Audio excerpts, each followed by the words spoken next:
Hi everyone, this is Saloni Sharma. Welcome to my channel learn with Saloni. हम पढ़ रहे थे अपना कॉम्प्लेक्स एनालिसिस एमएससी का, जिसमें हमने अब तक बहुत कुछ कवर अप कर लिया था। हम सिंगुलैरिटी पढ़ रहे थे and isolated and non isolated, और आइसोलेटेड के हमने 2 टाइप्स अब तक पढ़ लिए हैं। आई होप आपने प्रीवियस वीडियो देखी होंगी। और आज मैं ये पोल पर वीडियो बना रही हूँ, जो कि 3rd टाइप है आइसोलेटेड सिंगुलैरिटी का। एंड मुझे पता है मैं बहुत दिनों से वीडियो नहीं डाल पाई हूँ। I am so sorry for that. Navratri की वजह से मैं नहीं बना पाई एंड फिर मेरी तबीयत भी थोड़ी ठीक नहीं थी। आज हम कंटिन्यू कर रहे हैं पोल। तो इससे पहले आप पढ़ चुके हो 2 सिंगुलैरिटी, है ना। अब पोल क्या होता है? जब आपके जो आपकी लोरेंट सीरीज़ थी, है ना, एक ए एन वाला पार्ट था, एक बी एन वाला। प्रीवियस वीडियोस में मैंने समझा दिया है। तो जो नेगेटिव पावर्स प्रिंसिपल पार्ट जो होता है, उसमें अगर हमारी फाइनाइट नंबर ऑफ टर्म्स होगी, है ना, मीन्स फाइनाइट इनफाइनाइट नहीं होंगी, हम काउंट कर सकते हैं, तो उसको हम क्या बोलेंगे? वो पोल होगा। ठीक है।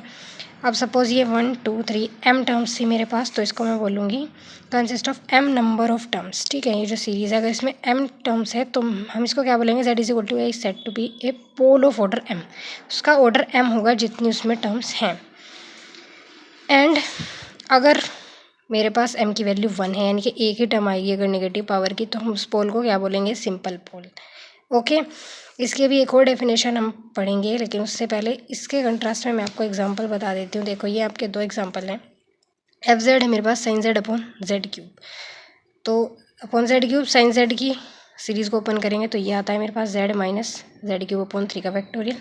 अल्टरनेट साइन चलते हैं, minus plus minus, and powers हमारी चलती हैं ऑड, एंड नीचे वही फैक्टोरियल। तो अब ये जेड क्यूब अंदर जाएगा तो जेड से मेरा एक जेड कैंसिल, ये आ गया मेरा 1 अपॉन जेड स्क्वायर। यहाँ से क्यूब पूरा कैंसिल, यहाँ से क्यूब 3 पावर कैंसिल, बची 2, एंड यहाँ पर बच गई 5। ठीक है, सॉरी आई थिंक 4, सॉरी। ठीक है। तो अब यहाँ पर देखो नेगेटिव पावर्स हमारे पास कितनी है? ये वाला z ऊपर जाएगा तो ये ऐसे आएगा ना, z की पावर -2, और बाकी सारी तो यहाँ पर पॉजिटिव है ही ऊपर, तो ओनली 1 टर्म है। So it's a pole of order 1, means ये हमारा क्या है? सिंपल पोल है।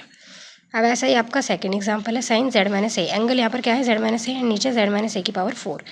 सिमिलरली ऐसे हो जाएगा जैसे सीरीज़ ओपन की है, ये अंदर ले जाएंगे, ये यहाँ पर क्यूब आ गया, ये 3 एंड ये 4, तो एक पावर मेरी बच जाएगी, तो नीचे z माइनस ए। ये तो पॉजिटिव है ही, तो ये ऊपर हम लिखेंगे तो ये आएगा z माइनस ए की पावर -3, एंड ये आएगा z माइनस ए की पावर -1। तो हमारे पास नेगेटिव 2 टर्म्स है ना, नेगेटिव पावर्स की। तो इसलिए it's a pole of order 2। Okay. अब यहाँ पर तो z is equal to a ही है ना, क्योंकि सेम है z माइनस ए, ये भी हमने डेफिनेशन में पढ़ा है। एम यहाँ पर अगर मैं z के साथ देखूँ तो ये मेरा क्या है? z माइनस 0 है ना, तो मीन्स ये क्या है हमारा पोल? z इज इक्वल टू 0 पर। अब हमारी एक अल्टरनेट डेफिनेशन भी है इस पोल की। ये एक और डेफिनेशन भी क्या होती है? A function F Z is said to have a pole of order m। कोई फंक्शन एफ जेड है, उसको मैं पोल कब बोलूँगी ऑर्डर m का? जब वो एक्सप्रेसिबल होगा ऐसे, एफ जेड हमारा इस फॉर्म में होगा, phi Z upon Z minus A की पावर m। जैसे अभी हमने 2 एग्जाम्पल भी देखे हैं ना, तो फाई जेड मेरा क्या होना चाहिए? Analytic, and phi a not equal to 0। ठीक है, ये भी एक डेफिनेशन है, तो इसको आप लिख लेंगे। अगर आपका क्वेश्चन आता है तो आप दोनों डेफिनेशन भी लिखें एंड आप एग्जाम्पल भी लिखें, चाहे वो शॉर्ट में आ रहा है, तब भी आपको 5 नंबर सही से आपको मिलेंगे। ठीक है, क्योंकि आप इतनी एक डेफिनेशन लिख के नहीं छोड़ सकते हो क्वेश्चन। 5 नंबर के क्वेश्चन में भी आपको दोनों डेफिनेशन भी लिखनी है और नीचे एग्जाम्पल भी कर देने हैं। ठीक है, 2 या 3। देन अब हमारे पास नोट है, देखो ये 2 को देख लो, हो सकता है कहीं क्वेश्चन में आपके काम आ जाएँ कि मेरे पास फर्स्ट देखो, if F Z has a pole at Z is equal to a. F Z जो है वो पोल है, उसका पोल है उसका Z is equal to a पर, देन तो क्या होगा? एफ जेड का जो मोड है वो टेंड करेगा infinite as Z tends to A. अगर जेड की वैल्यू ए रख देते हैं हम, तो जो ये है मेरा एफ जेड का मोड, ये इसकी वैल्यू क्या आएगी? इनफाइनाइट आएगी। फंक्शन की वैल्यू इनफाइनाइट आएगी कब? जब जेड टेंड्स टू ए होगा। सेकेंड देखो, ये जो है इम्पोर्टेंट भी है, इनफैक्ट ये हमारी थ्योरम है, इसको मैं अपकमिंग वीडियो में आपको पूरा प्रूफ भी बताऊंगी। ठीक है, ये एग्जाम में आ भी सकती है।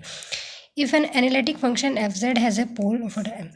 एक एनालिटिक फंक्शन है मेरा एफ जेड, और उसके पास उस पोल है ऑर्डर m का z is equal to a पर, तो then 1/fz has a zero of order m। जो 1/fz होगा उसके पास ज़ीरो होगा ऑर्डर m का ही, z is equal to a पर ही, ठीक है। fz का तो पोल होगा एंड 1/fz का क्या होगा, ज़ीरो होगा।